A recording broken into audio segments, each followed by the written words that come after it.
computer. And we're on. Welcome to the Purple Kurt podcast. This is not your ordinary average podcast episode. With me today are the four members of Glen Zeppelin. Ladies and gentlemen, to my left is Rob Bosch, guitarist, instrumentalist extraordinaire. Down below is Mr. Chris Lerch, percussionist extraordinaire, and barely seeing his face, but he's got the bass in hand. Give us a little something there, Tom. Tom Adams on bass, ladies and gentlemen.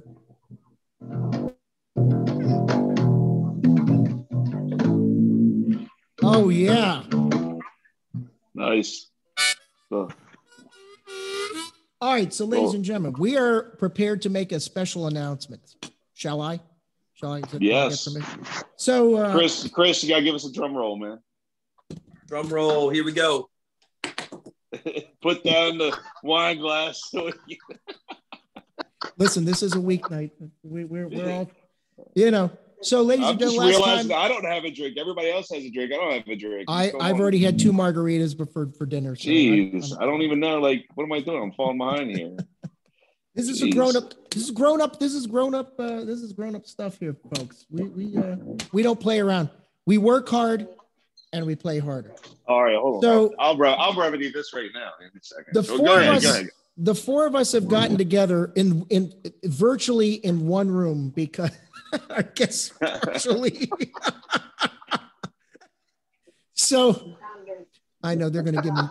I'm getting the rationing of shit everywhere I look. So to get 4 of us in one room, it takes a lot these days, and pandemic and all crazy stuff going on. So these guys, I've been working with Rob and I've been working with Chris for the last 10 years, guys, if you can believe that. 10 years. We were a decade.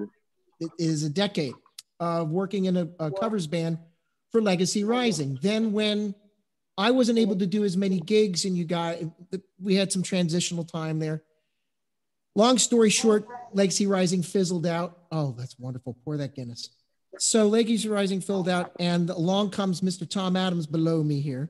Hello, Tom. Hello, Tom. From Off the Boat. Hello, Tom. From a previous band that are still going strong, and you guys just recently played at Shenanigans in Ocean City, Maryland, from Off the Boat. So Rob and Chris Lerch too. Chris, you also work with Off the Boat. These guys are musicians, man. They are the legit thing. They are music. I used to be a music teacher. I'm not doing that right now. I'm selling liquor right now. But 2 out of the 4 of us are, and nothing wrong with that. That's a different kind of education. Oh, let me tell you. I'm getting a hell of a lesson too. An education libation. That's it. Yeah. Listen, a libation education. That's right.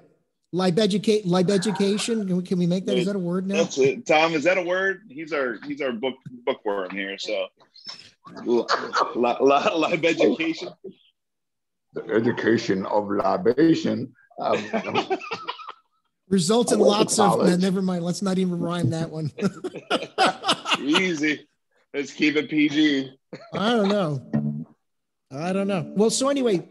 The 4 of us are getting together. I said we were going to have an announcement. I was trying to keep it within the month. So we're filming. There's no film. It's all digital crap now.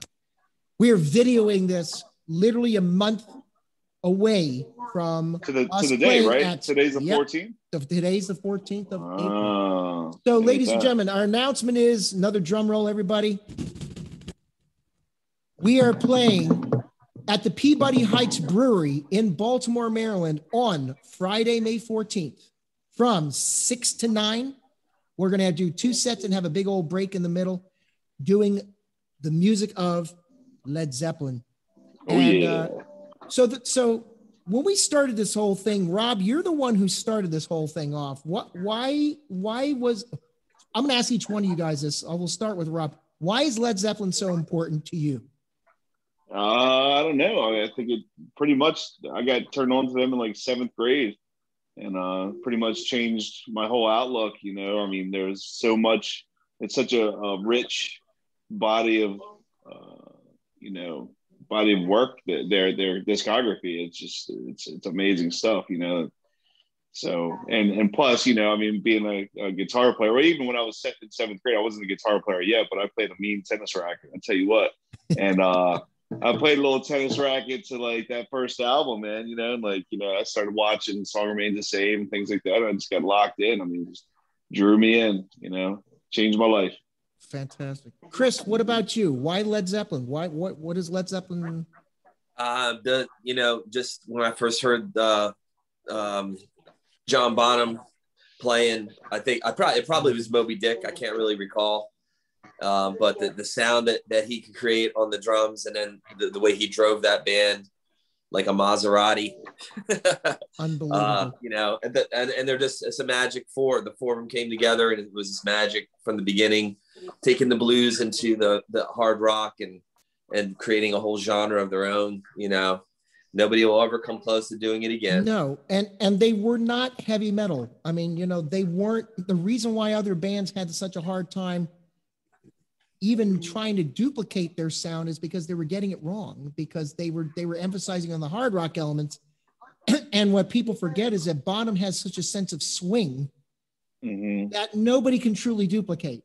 How many more times, man? Oh my God. Jeez. There you go. There he is, Tommy. Oh.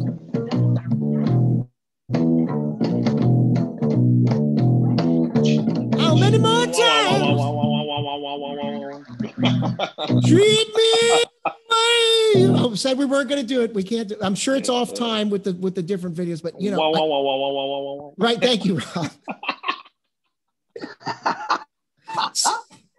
As Robert Plant used to like to describe that song as psychedelic jazz, because when you think about it, that's exactly what it is. That sense of swing that Bonham had. The secret sauce to their stuff was there was a sense of swing, and that's why you can't duplicate it. That's why a group like Kingdom Come or all these clones. And Bonham was huge because he could play with all that power, but when they took the dynamics down, he'd be low, but he'd still bring the power. And you can't overemphasize. John Paul Jones found any little beautiful little hole and he filled it up. And then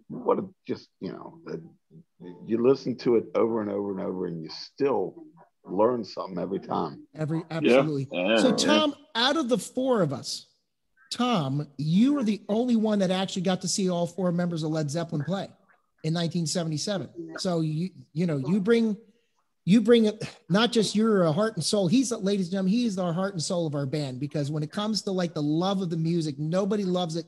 I say we all love it equally, but Tom has this love of Led Zeppelin. You can't even put it in words. Whoa! Yeah, exactly. That's it. Whoa! When you watch him play the Lemon song, when he gets into the bass part, right? And he's doing a little watu, he's shaking his ass and he's getting down. You know, that's watch out, ladies. Watch out. Ladies. That's right. Watch out. He's a weapon. He's not just an instrument, he is a weapon, ladies and gentlemen, weapon of mass distraction. So Tom, for Led Zeppelin, for you and Led Zeppelin, where did Led Zeppelin come into your world?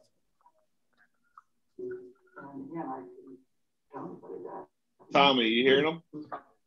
First album, hearing that first album drove up everybody else in the house nuts, because and it was how many more times, because we'd listen to the whole damn album.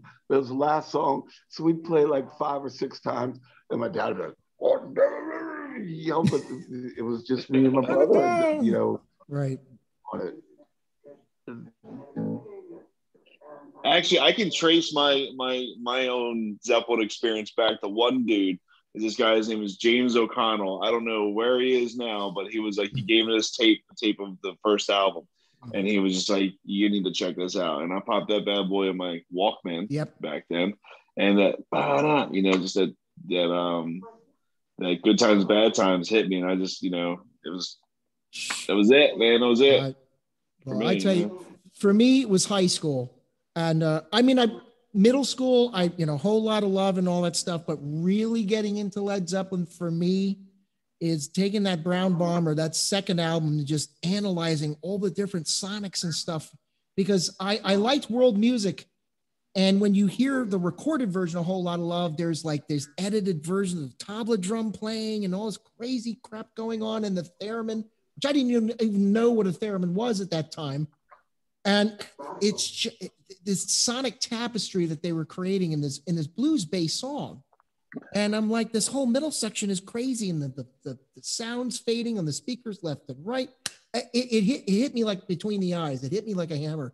And I just, to this day, whenever we do Whole Lot of Love and we get to that middle section, I'm like, oh boy, it's time to have fun and just make lots of noise. I feel like I feel like I'm transported back to 1985 again and listening to that for the first time, because it sense memory. It's not just a nostalgia trip, it's an energy trip, because it brings you right back to that first time you heard that stuff and it was just like, wow, what the hell is this? Then you got into their other acoustic stuff, So anyway, if you guys had to pick one album for you, I mean, this can change from day to day, because if you're really into a musician or group's music, your favorite Zepp song or your favorite whatever song can change from day to day, depending on your mood. That's the beautiful thing about Zeppelin. If you had to pick one album, a Desert Island album, if you had to pick one album, which one would it be? That's funny. I recently just had this conversation. I think for me, I'm going to cheat and I'm going to say Physical Graffiti, because that's really 2 in 1. Even though number 1 is near and dear to my heart, but Physical Graffiti, I mean, there's just so much on there, so much. And it's a twist, and all these different twists and turns on that album. It's so much. So for me, it's probably Graffiti. Yeah, it's a 2-for-1 special. And Chris, what's your go-to album? Well, since Rob took my first choice, I'll take my second choice, which would be Houses of the Holy. Ooh, cool. Yeah, that's a good one. Yeah, it's a game changer. Yeah, because they came off this massive success with the 4th album and Stairway to Heaven, Rock and Roll, Black Dog, and then that album has to me such a lightness to it. Except for No Quarter. Except for No Quarter, that's the outlier on the album. It's got a dark, moody thing, and that John Paul Jones is genius. When he wrote a song, it's kind of like George Harrison and the Beatles. Whenever George would write a song, it had a darker edge to it than the rest of the band, which is why I always like John Paul Jones. It's my favorite Zeppelin member. People go, oh, wouldn't you love Robert Plant? I'm like, yeah, but John Paul Jones, having seen him live, but the rest of that album's got a lightness to it. Song remains the same, all the places that they've traveled. Yeah. So what does it mean to you? But what does that album mean to you? I mean, what about Houses of the Holy grabs you? Well, the opening track. Yeah, sure. It just, it's just epic. And then it goes into the Rain song, the greatest. Yeah. You're one of their best. And then The Ocean, man. The Ocean's like one of my favorite songs of all time. So. And are you in 21122, The Ocean? The Ocean, yes. The Ocean. Keep it Palmer. For all my Philly friends. How about Tom? What's Tommy's favorite rock and roll Zeppelin song or album? One is a huge thing. I kind of got to go with Rob though, because you get more bang for your buck with the Physical Graffiti, and it's so varied. Physical Graffiti just has so much, but I love all their albums in different ways. They really progressed and changed from album to album, and what they were doing was they were totally creating shit that nobody had done before. They were taking heavy, which they didn't like the term heavy metal, but they did not. Their shit. No, they didn't. Anybody, definitely as heavy as Sabbath, but they also took it in a different direction, and just what a crazy ass combination of guys that when they got together, and their bootlegs prove it. They just throw some stuff down and like, we're gonna go into the Little Richard or this or that, and they kill it, man. And that's one of my most favorite live things from them is that Danish Super Show from like, I think it was like 68 or something like that, where it's all black and white and everything. And I think like Bottom's got like a 3-piece drum set, like, or 4-piece kit. Miniature kit. With the audience just sitting there. It's like a 25-person audience Bottom's bass drum is like the size of a freaking, small condo. I mean, it's insane. And Jimmy with the Paisley guitar and everything, like just that interaction, especially on How Many More Times, and everything. So it's just like, it's insane. Good stuff. I go back to, I'm intimidated by the first album. I think the first time we all four got together, Rob, you were like, well, let's go through each album categorically. And that album kicked my ass in. I think kicked all of our asses. Really. That album is intimidating, and in many respects, it is. I'm still intimidated by it. I'd say my favorite album would have to be the third, because that's the launching pad for all the different directions that they would go in later in their. I mean, you've got Friends with the Egyptian orchestra thing. That's kind of a precursor to Kashmir. You've got the acoustic stuff, which they did, the first album, you still have Babe, I'm Gonna Leave You. So anybody that said, oh, they do too much acoustic crap. Well, Babe, I'm Gonna Leave You is, the precursor to Stairway to Heaven. That was kind of the blueprint of the whole light and shade, thing. So, they were doing that on the first three albums before they got to Stairway. But for me, it's the third album because it's got Since I've Been Loving You. It's like, when you think about that, when you think about it's not your normal everyday blues. It's like when people talk about, for me, it's blues on the big screen. You know what I mean when I say that? So instead of watching it on a little TV and you're watching somebody perform blues, here it is in this over-the-top theatrical, larger than life. I mean, that you can hear the squeak in Bonham's bass pedal, which I always love. That's the best. That's the best part of that album. That's the best part of it. It had a little bit of a rough edge to it, even though that they were so tight and on it that it was human beings making this music. And they were very relaxed when they made that album too, because they recorded the second album completely on the road. Yep. So when they were able to step away from all the hustle and bustle of the touring scene and everything, they went to, what is it, Headley Grange? Is that what the place was? No, that was the fourth time. They went to Brunrar. Brunrar, which is okay. a castle, like a little cottage in Wales. That's right. It was Wales. Yeah.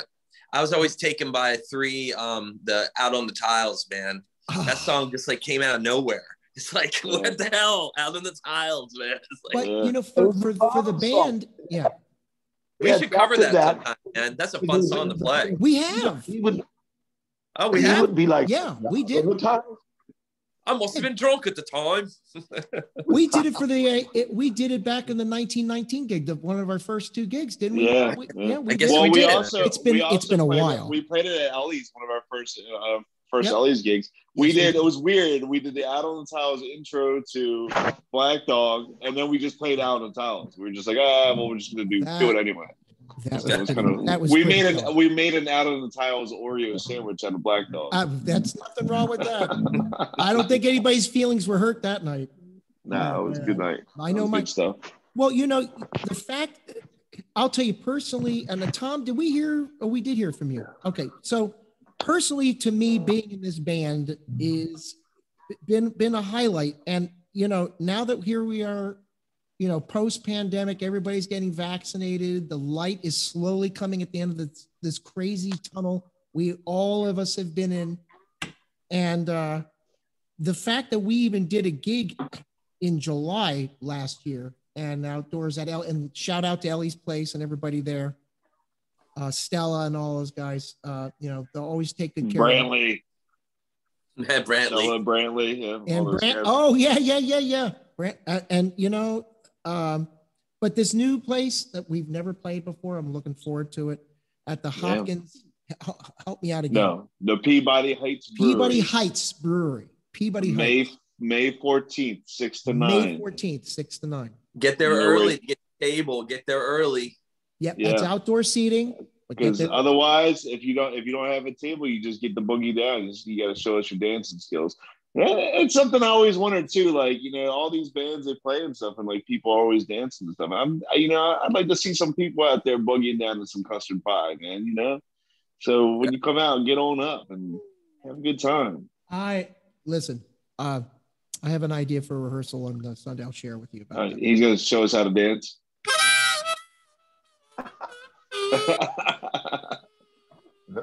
I hear that.